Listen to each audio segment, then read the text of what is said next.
I'm an investor, I'm a radio and TV host and a podcaster. And today I have a great honor to interview a man who's fan, a really big fan. I am myself as well. So we are here because Vishen, the creator of Mind Valley, has launched another best-selling book, which is now finally also in Estonian. So we can all read it in Estonian as well. I have done both in English and in Estonian. And I have to say that it's interesting to read somebody's thoughts when you also actually know the person. And why I admire the author is not because he's the excellent and amazing entrepreneur, but also mainly what kind of person he is. What kind of values he has, and the mission he has, and also what he describes in the book, how we can create the better world. Ladies and gentlemen, Vishen.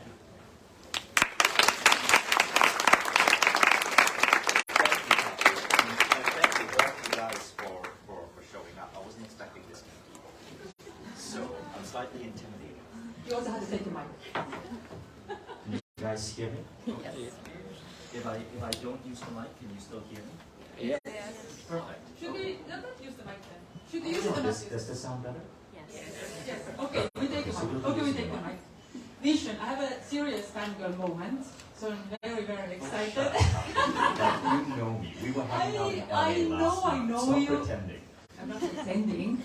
It's just like it's you. And I've done books, and they are New York best-selling books. New York best-selling books. It's not like you just write a little book and then it's somewhere. I was in LA a month ago, and I went to airport, and your book was there in this airport, in this tiny airport bookshop. So Right, it because means books are sold in bookshops. It's not a big deal. it is a pretty big deal. Let's agree it is a pretty big deal. But anyway, how do you do that? Because this is not your first book. Before Put on the Badass, you had another book, a first book, The Code to Extraordinary Mind, and this was also, like, it has sold millions of copies. How do you do that? Okay, so firstly, my book didn't sell millions of copies, but it did become the #1 book in the world for 5 days, Code of the Extraordinary Mind. 5 days. But I'll tell you how. Okay, so when you write a book, anyone here looking at writing a book, raise your hand.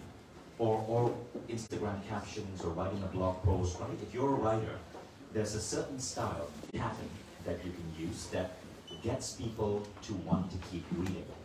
And that style pattern is to create curiosity. So you create curiosity. Every time you're writing, you got to, after you finish a paragraph, you got to ask yourself a question.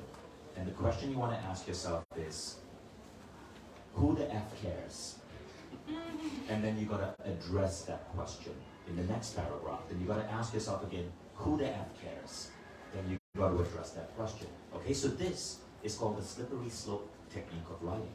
And it means that after every paragraph, you are creating like a loop or a hook to get the person to read the next paragraph, and the next paragraph, and the next paragraph. So my first book, The Code of the Extraordinary Mind, the introduction was 11 pages. But the introduction was so good at hooking people that once you read the introduction, you're likely to read the entire book. So one day, in September 2017, the book had come out in 2016. It made the New York Times at #4. Then it fell, and it never went back to the New York Times.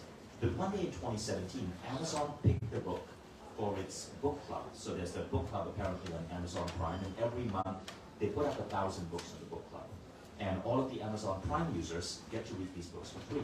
So in that particular month, my book was one of the thousands of books that were up in the book club. Now, here's the interesting thing. People will take a book, they'll read it because it's free, then they put it back. They take a book in their Kindle, they read it, they put it back. But my book, because of this technique, people read past the first 10 pages. And it turns out that Amazon counts the book as read if you read beyond 10 pages. So many people read beyond 10 pages, my book became the #1 book on Amazon. And I overtook Hillary Clinton, I overtook J.K. Rowling, all the combined works of J.K. Rowling. For one day, more people read my book than all the Harry Potter books combined. I was really proud of that. I'm just saying, it's for 5 nothing. days, 5 days, yes. And then the book fell, and then people forgot about the book. 5 days that book was famous. But it's because of this particular style of writing, the slippery slope technique, where every paragraph leads to the next paragraph.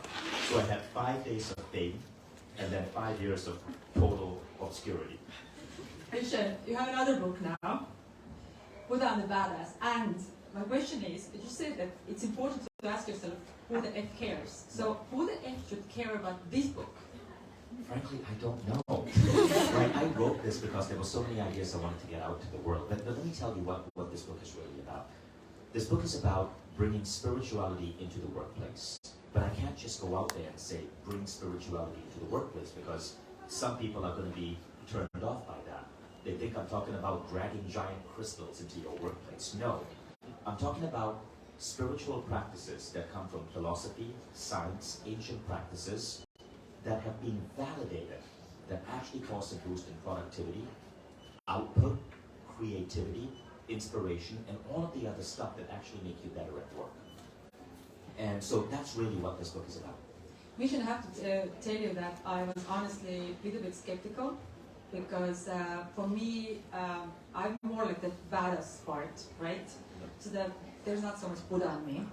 Like, and I was thinking that how, like, the idea that we should combine, we should, how we are, like, that we want to do things, we execute things, but at the same time that we are mindful and everything. How do you put those things together, like in a nice way? And the way you explained it was really logical, and everything you explained. So why do you think we are so, in general, skeptical about this, like spirituality? Because I know why I am, but as maybe in Estonia we have, like, you know, different boom as well. You know, like the people, everybody wants to teach someone, and maybe sometimes I don't feel that they really should do that or know things. So the answer is this: we are not skeptical. We think people are skeptical, so we keep our ideas to ourselves. There's a theory from the philosopher Tim Urban that talks about how within any society there are beliefs which are public, and there are beliefs which are very common, but people keep silent because they think the belief will not be accepted. So, for example, we're going to go into politics. If you look at Russia, there's a massive number of people in Russia who hate Putin. But they will not say they hate Putin because they don't know how many people out there who hate Putin, and they don't want to get in trouble. It turns out it's a lot, right? But this is an example of a belief that we suppress because we don't know if other people share the same belief. Now, at a certain point, beliefs hit a tipping point. More and more people talk about it. Typically, it'll be a leader or it'll be someone who's looked upon at a high level. They start talking about it, and then the belief hits a tipping point, and everyone starts talking about it. So if you look at what's happening in the world right now, there are certain beliefs that hit a tipping point. So let me give you an example. Tantra. Tantra was once completely taboo. Today in Estonia, you have some of the biggest Tantra festivals in the world. It hit a tipping point when a local Tantra instructor was featured on the cover of an Estonian magazine. Another belief, psychedelics. Plant medicine is one of the most amazing things any human being can try, but it was taboo. Yet I know so many amazing entrepreneurs in Estonia who use it frequently for insight, for inspiration. Almost every Silicon Valley CEO I know use it. But until this year, no one was talking about it. Then all of a sudden, people start talking about it, and they're like, wait, you use it too, and you use it too, and you use it too, and the people who don't use it are actually now in the minority. Now the same is true of spirituality in the workplace. We don't talk about it right now, but more than half of you use these principles already. If we start talking about it, you'll see how common these are. So, leadership, one definition of leadership from Tim Urban, is to take beliefs that are good, that are stuck in people's heads and they are afraid to speak out, and to find the right timing in society to get people talking about these beliefs. And then it becomes status quo.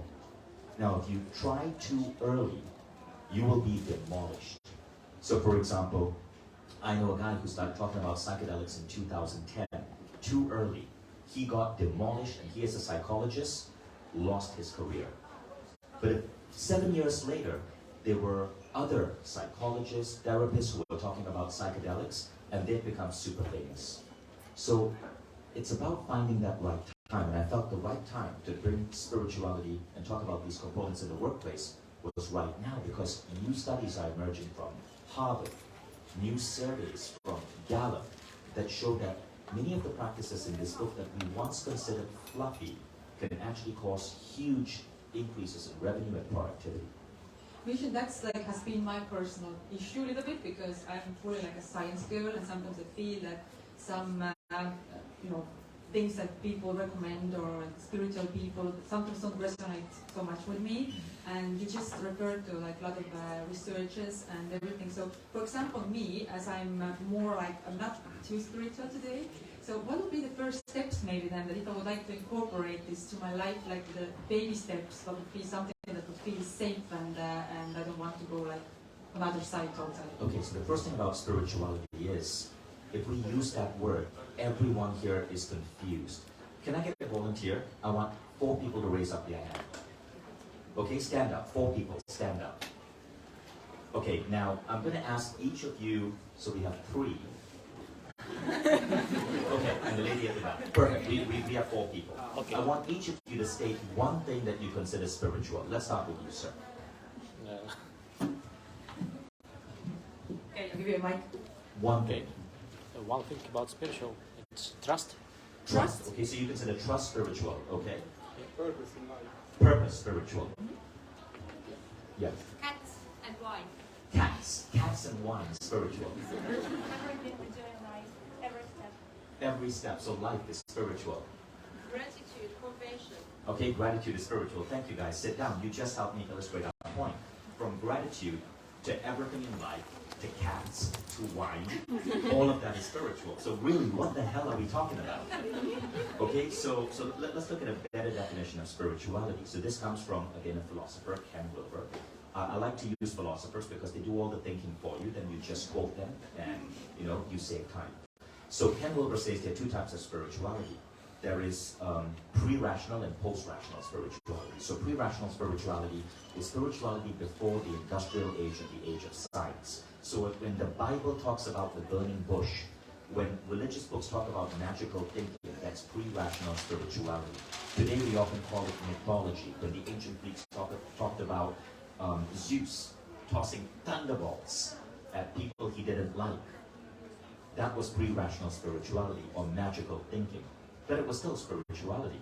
Now, after the age of rationality, the age of science, which was just in the last 100 years, a new form of spirituality appeared, and that's called post-rational spirituality. Post-rational spirituality is not magical thinking, because it's backed by science.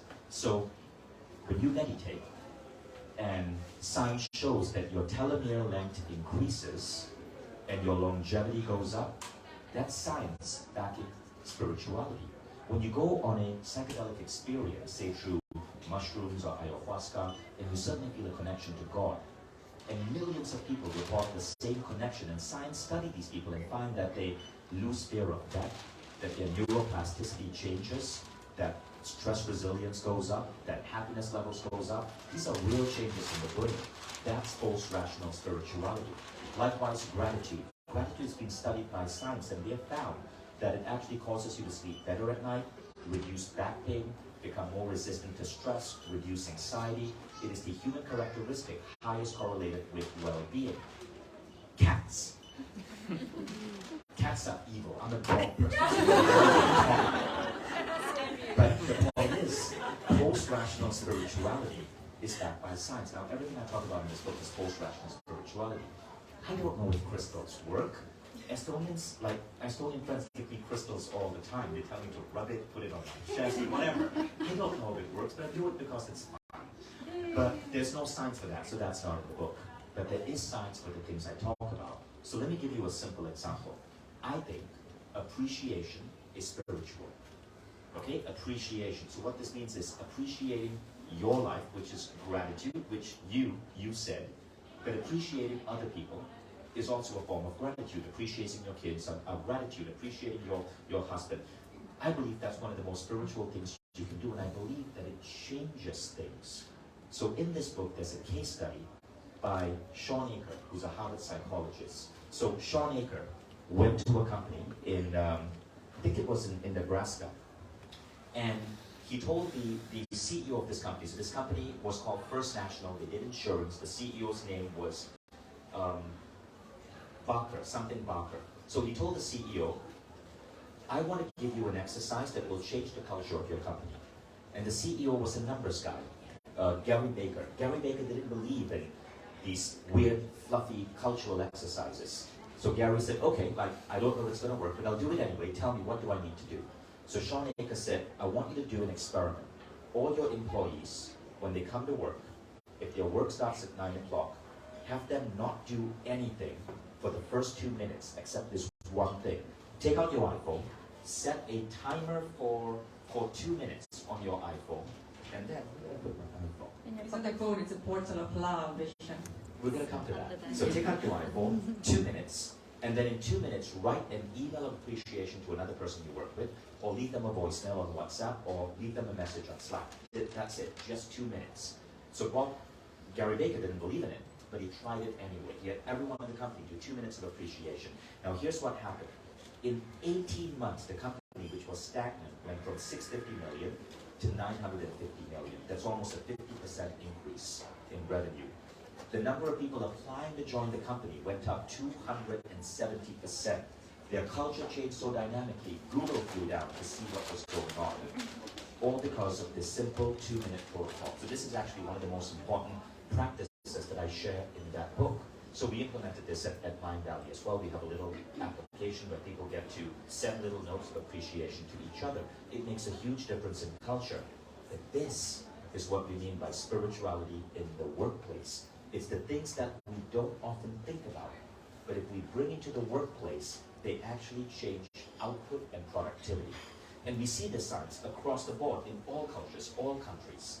So that is what we are talking about. Now the funny thing is this. How many of you are women in this room? Raise your hand. Okay? No, because if I count, just raise your hand high, because the rest is majority women. Okay, so it's almost majority women. A lot of these practices are also classified under feminine energy. So let me explain. The modern workplace is a relic of the American military post-World War II, with its hierarchies and its chains of command and the way people operated. Even if you look at workplace formulas like UDAHU, which is a productivity formula really popular in Silicon Valley, it comes from the US military. Now the problem is the military is 98% men. And so it's designed for masculine energy. Masculine energy in the workplace, very different from feminine energy. And for the longest time, we thought masculine energy was more productive. But it turns out that much of modern science is showing that feminine energy can be more productive or equally productive. So what is feminine energy? There's actually a list of masculine traits, feminine traits that you can look up anywhere. But appreciation is a feminine trait. Competition is a masculine trait. Collaboration is a feminine trait. Gratitude is more a feminine trait. Intuition is a feminine trait. And now what we are seeing is that these feminine traits in the workplace actually radically increase productivity. In fact, if you look at where VC money is going, only 1% of VC money goes to female entrepreneurs. But those female entrepreneurs outperform the male entrepreneurs. During COVID, they found, for example, that female leaders of countries did better than male leaders of countries in terms of reducing COVID death. Feminine leadership, feminine skills in running a nation and in the workplace are really powerful. Many of those things are what we sometimes deem spiritual, but they're actually really feminine. And men can access feminine, women can access masculine. It's just that biologically we tend to lean more towards one side. So a lot of the stuff in this book is actually feminine traits brought to the workplace. One of the biggest topics I get asked to talk about right now is to talk to female leaders on how they don't have to act like men to be good leaders, and they can embrace being feminine. And a lot of these ideas come. Thank you, Vishen. I found one place from the book that I really inspiring and something that maybe we can a little bit elaborate on. So you're talking about how we are plus or minus to society as well. Humanity. And that's for me like a really interesting idea, also because of my personal experience and the background, because I used to work for alcohol industry for like 16 years, and I quit because because you know, of course, if you work for a big corporation, then you always feel that you're doing something good, because whatever you do, your bosses are telling you you're doing something great. You know, I sell alcohol. This means I bring joy to people. I make them happy. I create value. I'm a good person. But now I feel I cannot do that anymore because I know it will destroy you. And you know, in your book you describe how we are plus or minus the humanity, whatever we do in our life, that we should consider that. What is the mark we leave? Yes. Okay. So here's the fact of reality. All human beings are highly programmable. You may think you're not programmable, but all human beings are highly programmable. We as a species are designed to be subservient and to take orders from a leader, or from a code, or from a creed, or from a god. And we think we're independent, but we're not. And so what often happens in the world is we get seduced to do stupid, dangerous things by our country, our culture, our religion, our leader, or our company. I mean, that's what enabled millions of people to join the Nazi Party and perform mass murder. That's what enables Russian soldiers to launch their horrendous, unethical campaign against the Ukrainians. That's what caused the Soviets to come, Soviet soldiers who were just innocent boys, to come here and deport 300,000 Estonians in World War II. We think we're independent, we're not. Now in today's modern world, the programming comes from advertising, it still comes from politics. Many countries are run by madmen, but very few mad women. This is why I always believe women should be leading countries. But it also comes from our companies. So I'm sure you guys heard about what the sugar industry in America did in the 1990s. They put out bad signs that said sugar is good for you, but fat is bad for you. They reprogrammed Americans, and obesity soared. I'm sure many of you know how Coca-Cola operates. Coca-Cola pays its employees 30% more than regular companies because those employees have to give up their values and position high fructose corn syrup as happiness in a red can. But these things are, of course, really bad for human biology. Coca-Cola also is the biggest polluter in the world and has missed its environmental targets every year since the mid-1990s. The CEO of Coca-Cola, Roberto Guazzetta, who's seen as a business titan, in the mid-90s said, our competition is not Pepsi, our competition is water. They want to get people to put high fructose corn syrup in their body over water. This is why, for example, Americans die 2 to 3 years earlier than the average European, because America is a country that has been hijacked by bad corporations selling crap as food and drink. Okay, now, this is what we call humanity minus work. Work that actually drags humanity down. The weapons industry, gun manufacturing, Coca-Cola, junk food, alcohol drags humanity down. But there's also humanity plus companies. So I love investing in humanity plus companies. In Estonia, I invested in Chaga. Why did I invest in Chaga? It's a company, it's now called Shroomwell by Eva Maran. But because they are taking mushroom adaptogenics, chaga mushrooms, and creating drinks which actually increase health. But those drinks, many people use them as an alcohol substitute. So I love investing in Humanity Plus companies, which are actually going against these massive giants and doing good things. This is why I did 4 fundraisers for Ukraine last year. Ukraine, to me, is Humanity Plus. This is why I invest in Shroomwell and other Estonian companies that are doing good. They're going against the big corporations which are poisoning our health. So you want to make sure, you've got to ask yourself this question. Is the company you're working for really doing good in the world? Or did your CEO simply tell you to believe they're doing good in the world? Vishen, but I mean, we're regular people, we have regular jobs. I mean, you need the money, right? So I mean, somebody needs to work for Coca-Cola, somebody needs to sell alcohol, somebody needs to sell cigarettes. I mean, I understand that, you know, we shouldn't sell our values, but I mean, how to, then in this situation, for example, if economy is doing like, you know, for me it's easy to say, I'm okay now, I mean, I don't have to work for anyone, but I mean, if you are in this situation that you feel that you're living a life which is like a humanity minus, one of the first steps is just that I quit my job. Yes, quit your fucking job. But seriously, guys, do you think you're never going to find another job? If you're working for a company that's pushing vaping, which is one of the greatest evils right now, that's influencing teenagers, quit your damn job. Get a job that's actually doing good. There are so many positions out there. If you work for Coca-Cola, please just quit. I mean, how hard is that? How many of you here have quit a job or been fired?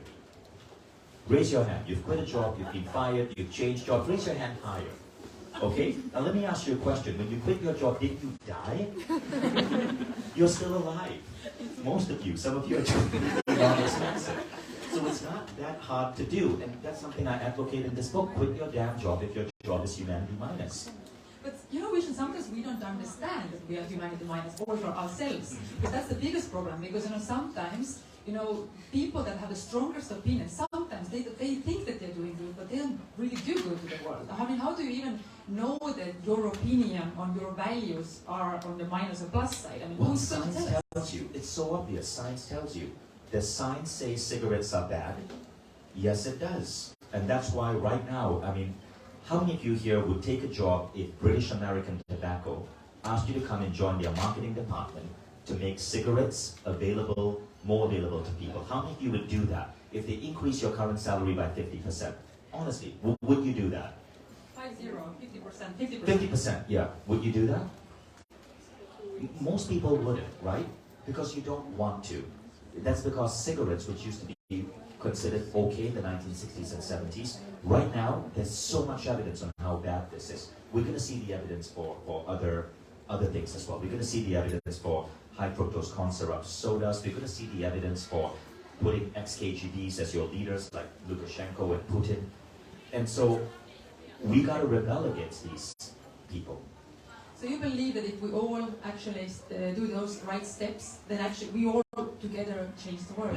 Right. So for example, I did a podcast episode. Warren Buffett's a big investor in Coca-Cola, and I did a podcast episode, and I brought in the mother of his grandchildren, and I got her to admit that Coca-Cola is bad and that people should stop investing in Coca-Cola. So we must take these little steps to raise awareness. Shouldn't you also talk about how our education system in general is a little bit outdated? And now, of course, technology is developing so fast. I mean, we have the chat GPs and AIs and everything. And I in a way, I feel exactly the same in this sense that I don't need to give everything in my head anymore because I have tools for that. So there is more like other things that need, like creativity and vision and all these kind of things. But how then in your ideal world or how the system itself should change that it would help us to create the change? So the system's not going to change because our schooling system is held hostage to the university system, right? So our schooling, if you look at America, now I'm not familiar with Estonia because I was educated in America, but you got to do well in this absolutely bullshit exam called the SATs. They test your verbal score, they test your math score, and then based on your score, you get into a good university. But you know what they don't test? They don't test your kindness, they don't test collaboration, they don't test your ability to have great ideas, they don't test your creativity, they don't test your musical ability, they simply test your verbal and your math, and based on that, you get into a good university. So American schools have to drill into students the education that the SAT is measuring. And so the schools are held hostage to the university application process. And what this means is we teach our kids stuff that's completely meaningless. Do we really need history in schools? I'd actually say no. You do not need to waste time teaching history or geography. Most kids will learn that on YouTube now in a more entertaining way. And if you need it, you can put it up on your iPhone through Wikipedia. What you should be teaching is entrepreneurship, creativity, prompt engineering, mindfulness, intuition, meditation, all of that. But it's not there because the university system doesn't measure for that. Now, what I'm really hoping for is that this entire system collapses in the next 10 years. This is why Mind Valley created its own model of university, Mind Valley University. Kari Oya there runs it. So today, in a most recent poll, 40% of Americans now believe that university is useless. Now, I enjoyed university, and if you want to get into university, do it. But if your kids are learning all of this useless stuff just to get into a specific university for a piece of paper, I think you are really punishing your kids. So I don't care about the grades that my kids get. I don't care about what they're learning in school. I care that they're happy. I care that they're pursuing their passion. I care that both my son and my daughter, their teacher said they were the kindest student in their class. That's what makes me proud. But I don't even care if they go to university. I care that they find something that they are passionate about. But I personally teach them fitness. My daughter works, she's 9 years old, she works with kettlebells. My son is incredibly fit. Their mom, Christina, comes from a very musical Estonian family. So they play the electric guitar, the saxophone, and the violin, and the piano. I care about that, right? I don't give a damn what grades they get in school, because I don't want them being part of that cycle for this secondary cycle, which is the university system, that churns out so many jaded people with skills which are useless in a modern world. Vishen, but in nowadays world, we still, we live in this world, and we want to all make the world a better place, but in a way we still need money, we still need to pay our loans and our rents and everything. And for example, like if I don't learn in school like math or history or things like that. Do you think you can't make money if you don't have a university degree? No, I didn't have a university degree until I was 31. I still managed. I agree with Exactly. you. I agree with you. You're making good money before your university degree. I also had to repeat the class in my high school, so I mean, I'm not a good example. But maybe I am actually. But what I mean is that sometimes we don't want to study if it's not sort of like a push to us, because sometimes I feel that where is the certain line? Because I mean, for example, if I was a child, I want to eat only candy, right? But I can't eat only candy. So for example, if you have a child who has interests that only interest some things that maybe as a parent so you you're would be saying, worried right, that that right. maybe how can you manage life later? Right, so you're saying that, so I agree, there's a certain development age where we gotta guide our kids on what to learn. So I'm not saying let the kids watch anything they want or learn anything they want, because then they might want to learn the Marvel Cinematic Universe, right? And just binge watch Marvel films or Disney films. So at a kid at a certain age, you do want to tell them, you gotta eat vegetables, not just freaking ice cream. You gotta read this history textbook and not just Harry Potter. But when you become a teenager, many kids start exhibiting their passion. And parents should allow kids to pursue that, but parents should also guide kids, because the schooling system isn't doing it. And guide, so for example, I encourage my son to learn prompt engineering. Christina encourages Hayden, to learn how to play the saxophone. These are not things which are in regular school. When I was growing up, my father encouraged me to take up martial arts, which completely transformed my life, but it wasn't part of school. So we gotta push and encourage our kids, but we should not be obsessed by their grades. As a parent, your job is to not give a damn about whether your kids bring in an A, a B, or a C. Because honestly, it doesn't matter. It has no bearing on their success in life. It has no bearing on whether they are hardworking or they are smart. The entire system that we are pushing these kids into is absolutely, has no bearing on happiness, success, or health. I agree with you, Vishen. And by the way, in today's world, so I want to share with you a simple story to illustrate this. We had a teenager at Mind Valley University. So Mind Valley University, it happens here in Tallinn. It's 1 month every year, and you just come in for a deep immersion, adults and kids with learning.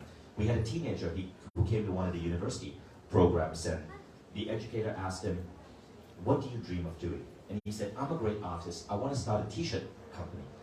And so the educator said, what's your plan? And the guy said, well, I'm going to get into this good university. I'm going to study marketing. When I graduate with a marketing degree, I'm going to open up an online website, and I'm going to learn how to market and sell my t-shirts. So the educator said, why wait 7 years? Why not just start this weekend? I'll teach you how to use Shopify. So the kid designed a t-shirt. The educator helped him open up a Shopify store on a Saturday. On Sunday, he sold his first t-shirt. And his mind was blown. In 4 days, he became an entrepreneur.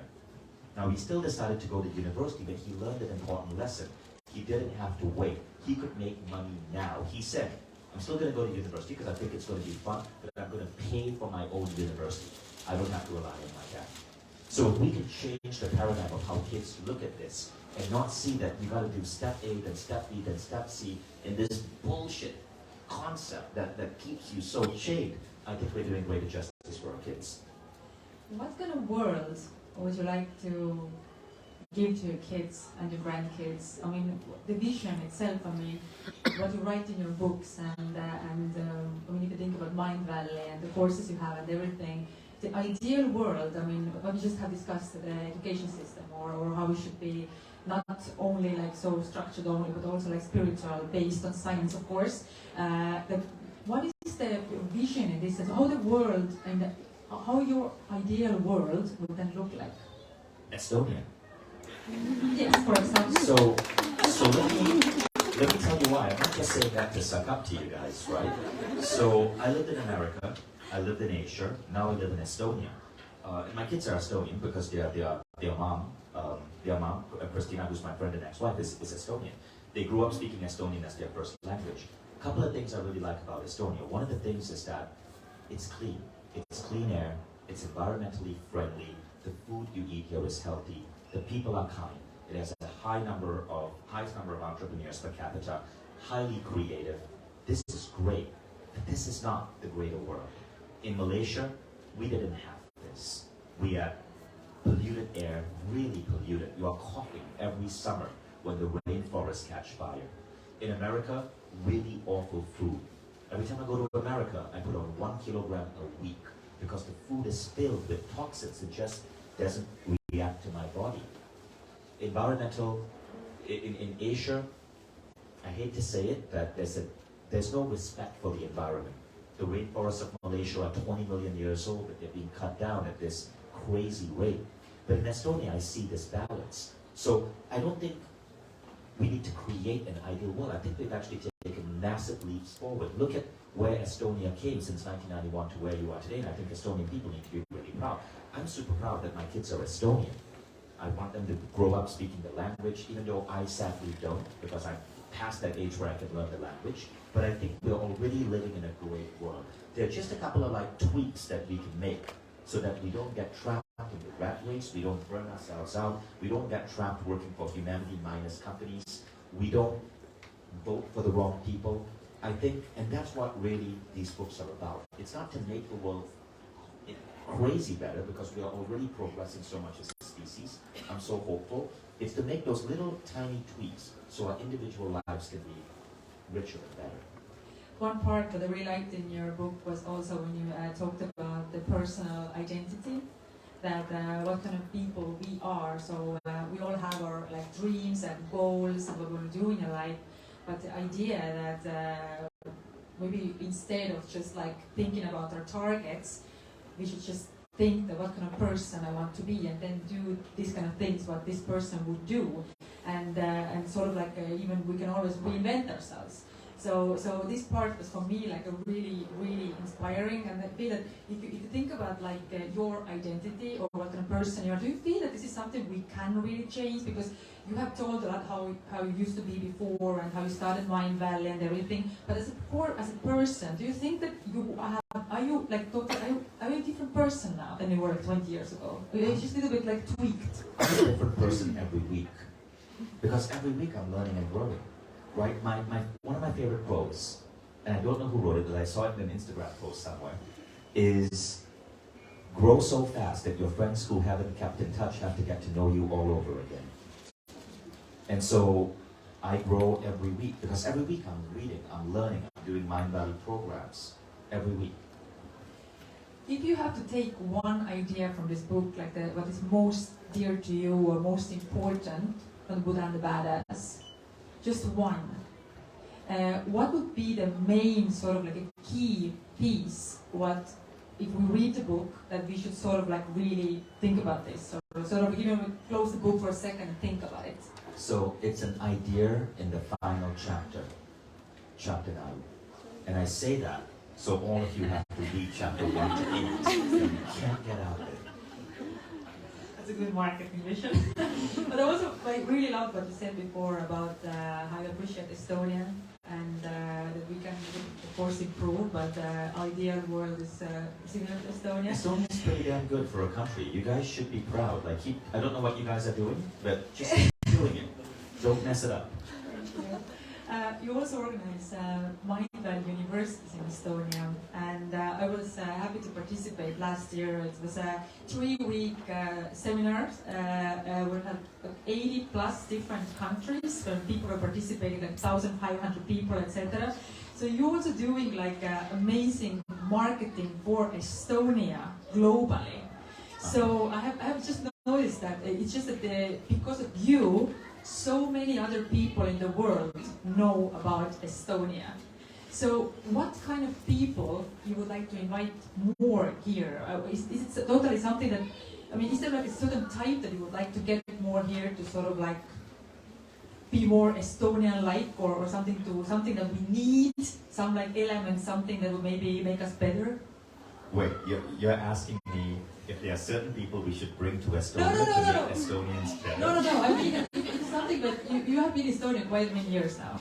So if you think that how we are, and we are close to perfect, right? So if you take all these 80 plus countries, all these people visiting our country, is there something that we could learn from them in this sense that what we should how we should improve? Oh yes. Okay. So I've said all of these good things about Estonia, so don't hate me on this. Literally, don't hate me on this. But you guys are really shy and lonely and unfriendly. This is one of the hardest countries to make friends. When I first moved here, I gave a talk at a co-working space. It was very casual like this. I'd been here for maybe like 2 weeks, and I said, hey, anybody want to have lunch? Here's my email address. Not a single person messaged me for lunch. And I even said, hey, if you're a young entrepreneur, I'll mentor you. Jesus, like not a single email. I check my email every day. I had no one to go to lunch with. I felt so sad.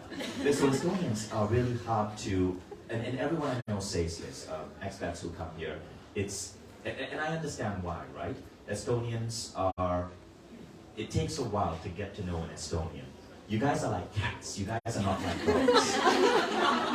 You just said when you think about cats, right? It's like, yeah. Okay. Thank you, Vishen. But regarding Mindvalley University, you will also, this will happen again this summer. And as I just said, it was an amazing experience because so many different teachers and experiences, just the variety of opinions, people, everything. So can we expect something similar this year? Yes, it's going to be bigger. It's going to be bigger than ever. You can always talk to Katri. She's the woman in the white pajamas sitting there. So Katri runs the project here, and Mindvalley University. We bring about 1,500 people into Estonia. We rent all of Kulturi Katel for about 3 weeks, and we bring in 70 of the world's greatest speakers, and you learn incredible things. But the beautiful thing is this, you learn with your kids. It's a new concept of learning where parents take their children along. And while the parents are learning from certain speakers on stage, the kids are in a different room, mixing with other kids, learning other topics. So your kids learn sales and marketing, your kids learn ChatGPT, your kids learn mindfulness, your kids learn goal setting, all from world-class speakers. Many famous world-class speakers come. For example, Paul McKenna will be here. He's one of the most incredible hypnotherapists in Britain. He's teaching people how to change their money and wealth mindset, and he'll be teaching your kids as well. So all of these teachers that children would never have access to suddenly come and are popping in and changing the lives of these kids. Now, I created it because I wanted this for my children, and it didn't exist. So it's something that I do primarily because I want my kids to have access to it. And my son and daughter, they love it. They absolutely love it. They say it's their favorite week of their lives. So check it out. It's mindvalley.com/you.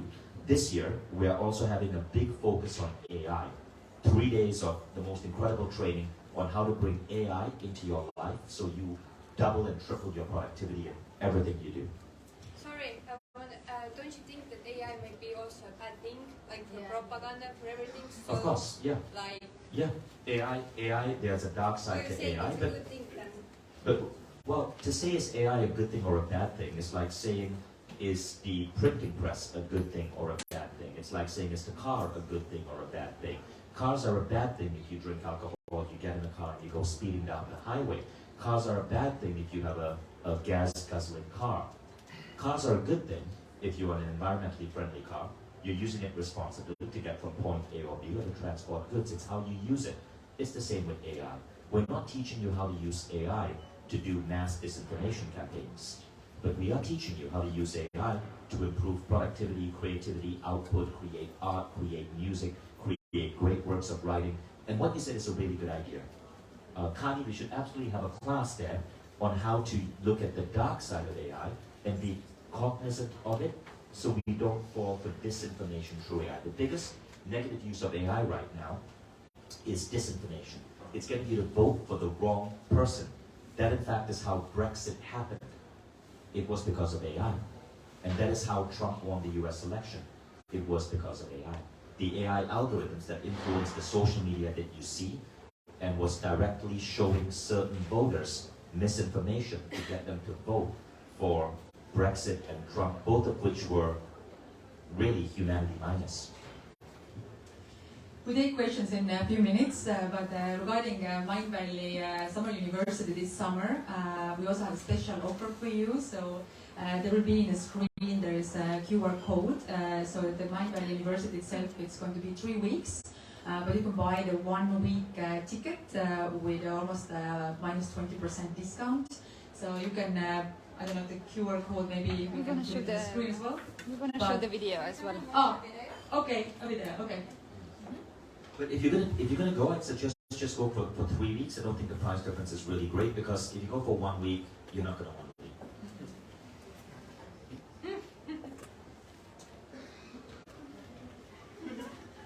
Okay, so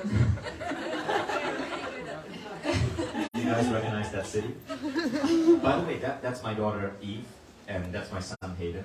They are looking very awkward right now in public. Guys, I told them how much you love Mindvalley University and that you speak Estonian and that you play a whole slew of musical instruments. I'm going to have you perform in 5 minutes. no, but I can actually confirm it was a lot of fun. It was 3 weeks. I thought I only come for like some days, but I couldn't go because the people there were so nice.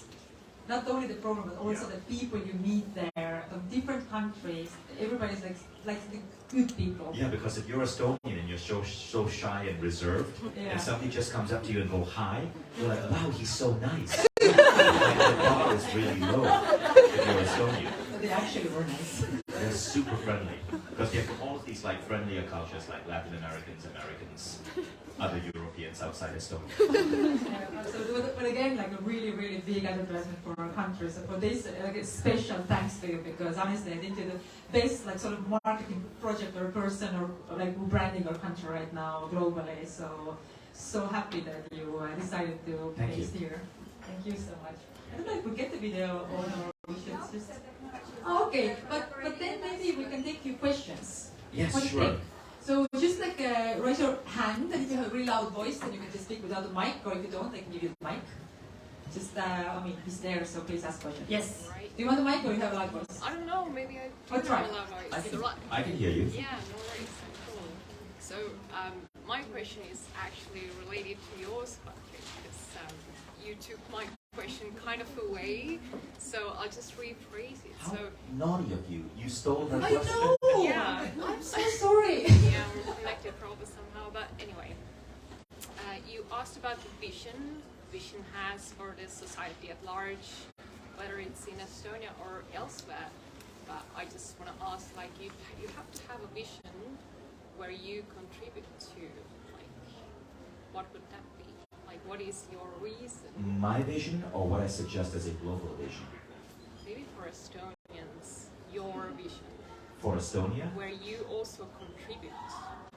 So, in what kind of Estonia you would like to in what you would contribute into? Basically. Something like that. Yeah. Because you are contributing to our society right now. Well, you so know? firstly, I'm not Estonian, although my children are. Hayden, what would you improve about Estonia? What could be better in Estonia, in your opinion? What can we do better? I feel like teenagers here should be better behaved and less hateful of other people. Oh, wow. Tolerance. Yes. Better behaved and less hateful of other people. Yes, I've noticed that as well. Estonia is not a good place. It's not an easy place to be a brown person, Yeah. right? I've seen that. One of the most hateful parts of Estonia is the yellow press. Despite everything I've done for Estonia, the way the yellow press paints me is cult leader, like Mind Valley is this like crazy company. Journalists need attention, but they make up a lot of bullshit. If we could fix one thing about Estonia is end the yellow press. Like journalists should have standards and ethics and not choose to tear down people. Now they don't just do it for outsiders, they do it for fellow Estonians. I know so many Estonian entrepreneurs who are such good people and the press tears them down. I know Estonian politicians who are good people, the press makes up shit about them. The press in Estonia is embarrassingly bad. The yellow press. I know there are journalists here. I respect you guys if you tell the truth. But for me, what the press here reports, in America they allow you to sue. In Estonia you can't. So you Right. consider it as a humanity minus? Yes, yellow press and owners of yellow press companies are doing a disservice to Estonia. They're badly running the country. That's one. Now the second thing is this. Parties like ECRE have no business existing. If you want to build a diverse multicultural society, you can't be... I was shocked by the number of votes ECRE got. I'm glad that they eventually got kicked out. But I think Estonians need to be, and I understand Estonia was invaded so many times, there's that feeling that you got to protect it. You got to protect yourself. But I think as part of a greater EU, Estonia has to be more open to outsiders, to foreigners. It should be easier to, for example, get Estonian citizenship. It should be, English should be more dominant in Estonia. And I'm saying that because English is the international language. Today I went to get a medical checkup. It was really hard navigating the hospital because everything was Estonian and Russian. But so I have to use Google Translate with the visual editor turned on. But come on, English. It's not going to lose the Estonian language. Even my children learned Estonian before they learned English. I love that. But Estonia can open itself up more and not be so protective of its culture. Stop voting for idiots like ECRE. Start using English more. Make it easier for foreigners to settle here, to build businesses. It's not easy enough. And make racism for people who look different absolutely unacceptable here, even if it comes from your press. Don't you think that it has maybe a little bit also it's getting better? Because I It is, personally feel for that sure. if I look to older generations, even my generation, it's maybe not so open yet, but if I look younger people, like in the 20s, for example, who have traveled more and who Absolutely. have foreigner Yeah. friends and... Yeah, so it's going to change. So there's nothing that needs to happen. It's going to change over time. It's going to change over time. It happens in every society, right? Every society is going through what is called a rise in Enlightenment values. And Enlightenment values means values of embracing embracing diversity, embracing multiculturalism, embracing LGBTQ, embracing and respecting women more. So this is happening in every country. But you did ask me, what would I do to improve Estonia? I would love to see Estonia move even faster towards these value systems. More tolerance. And Yeah, more open. more acceptance. More Right. acceptance. Thank you. Because I feel that here, and it makes it hard to want to stay in Estonia for the long term. And it's not just me; it's other entrepreneurs I know who are outsiders here, especially those who are non-white. Thank you. Yeah, I feel More it. questions? Yes. Do you have a loud voice or any mic? I have a loud voice. Hello, Vishen. My name is Vico. I wanted to ask you a question about the activities you have done to change your mindset to have a great life. Maybe The three. activities, you make me sound like I'm a freak. And electric cables. Okay, I'll share a couple. So every weekend, me, Hayden, and Eve do high-intensity interval training. It's a protocol of shaping your body using really intense workout for 15 minutes. High-intensity interval training. It's the most effective form of exercise based on science. So it's heat. So basically, I think it's programmed in Heat, Estonia, right? yes. Heat. Yeah, Yes. yeah, you can do it in the gym, you can do it at home with kettlebells. Eve uses kettlebells, you should feel her muscles. She's like super strong for a 9-year-old Estonian. She runs circles around the 9-year-old Estonian boys. And then Meditation. So my meditation protocol is the 6-phase meditation, very effective. I'm starting to be more and more open about the fact that I use psychedelics, primarily mushrooms, for insight and inspiration. And the reason I can be very open about it here in Estonia is because almost every major Estonian entrepreneur I know is using it too. I haven't tried yet. Yeah. but for example, for beginners, I mean, if they think about Do it responsibly. Do it with mass therapy or so on. Okay. Yes. So regarding this question, I mean, because you have done it so long time in the sense that you already have so much knowledge, you have researched so much, you have done so many steps already. But if you total in the beginning of this journey, I mean, you're not like, okay, I'm this person, I want to be like super like now, like Don't, change your I'm not mindset now, saying, go too much. exactly. I'm not saying do it in clubs or parties. I'm saying do it with a therapist. MAPS therapy, MDMA assisted psychotherapy or psilocybin assisted psychotherapy is being recognized across the world right now. And there are actually a lot of therapists in Estonia. It's just that they have to be underground because for some stupid reason it's still illegal. And so Estonia should also, by the way, another thing, why has that been legalized? That Denver has done it, Australia has done it. In the US, they're predicted to legalize it in 2025. Let's move the dial on that because this can help with depression, help heal trauma. It's a huge benefit to people's health. It increases your capacity to love, it increases happiness levels. And so Estonia can be one of the first countries that starts looking at therapies like this. But again, in a therapy sense, not in a rave sense. No rave. But basically then high intensity workout, meditation, and now there are many other modalities, but we'll start with those three. Oh, WildFit. WildFit's another one. I'm currently on WildFit because I'm looking at reducing 2 percentage points of my body fat in 4 weeks. So WildFit is really popular. Why do you need to do that? I mean, is it something that is like that you need to be exactly like this because of how you look, or is it more like it's science?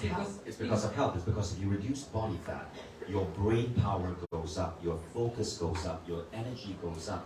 You live longer, right? But that's probably the majority of the problems that we have is that we don't move, right? Because we do a lot of work, computers, and we But don't it's move not ourselves. movement, it's food. It's food. 85% of your body fat percentage is due to the food you eat. So it's like a food reset where you master your cravings, you learn how to eat what's healthy, you learn how to love what's healthy. So you don't love ice cream, you love a good steak, or you love vegetables. So basically, in order to change our brain, we also need to make sure that we have changed our body to be more healthy. Absolutely. Yes.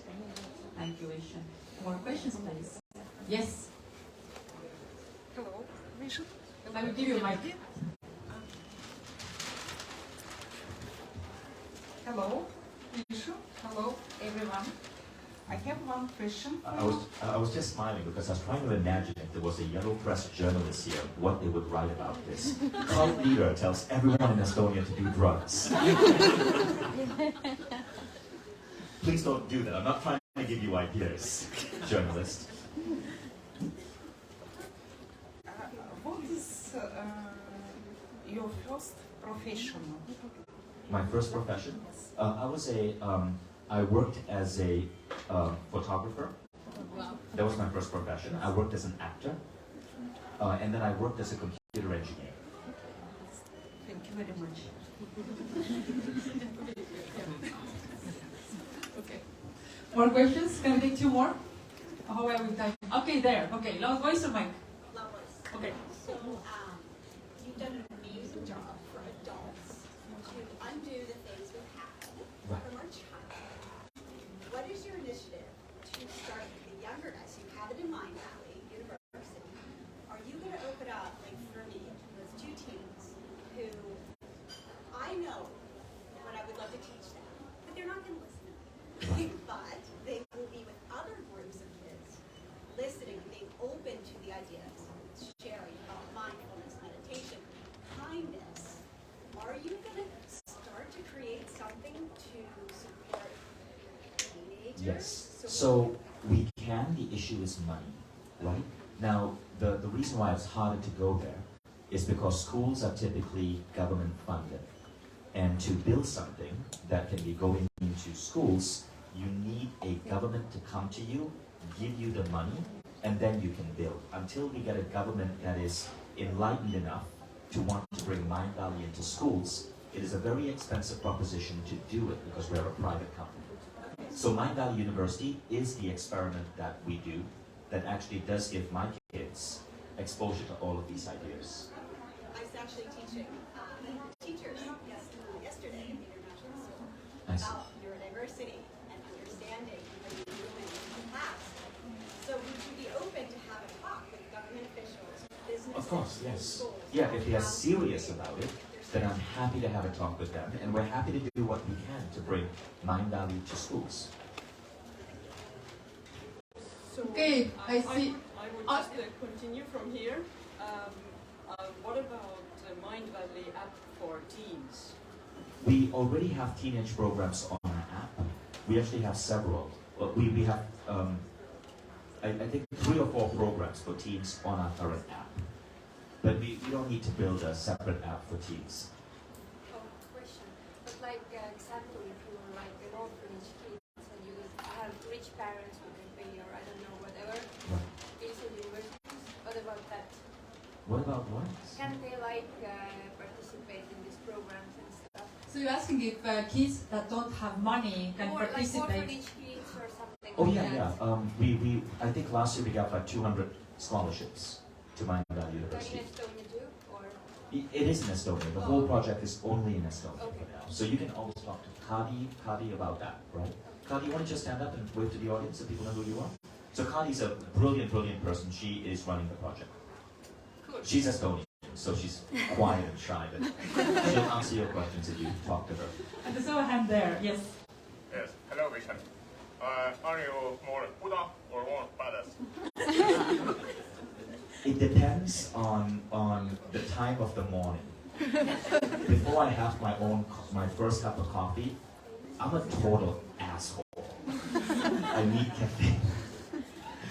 And then I become a little bit more badass and I go into Buddha and then, you know. Oh, no. Yeah. How do you feel now? What? How do I had coffee. I'm good. Thank you, Vishen. Is there anything more? Or maybe one more, okay? Maybe I was studying with Paul McKenna in a hypnotherapy class during Mindvalley. It was brilliant. Rolls Royce, like he Paul's said. amazing. Yeah. Right. And what we did during this class was I got rid of the wish to drink any coffee. So maybe Paul will help me with that. No, absolutely not. I don't want to give up coffee. Have you smelled coffee in the morning? Do you know what that smell is like? It's like the smell of God. It's a matter of taste, I guess. It's always a matter of taste. But thank you guys so much. Thank you, Vishen, so much. Thank you, Katri. Don't forget then to check out Mindvalley Summer University and also maybe I don't know if you can put the code maybe as well for a second there. And of course you can hang around here. There's some coffee and some snacks and everything. So regarding the book, really, really great that it's finally also in Estonian. I myself, I'm listening in English, but my parents, for example, they cannot understand English so well. So it's a really, really big thing, and I hope that everyone will find something from the book, like some specific idea. And myself also, that when I read books, even if I find one really, really good idea, this would really actually rock your world. So Vishen, thank you so much for this. Thank you, thank you.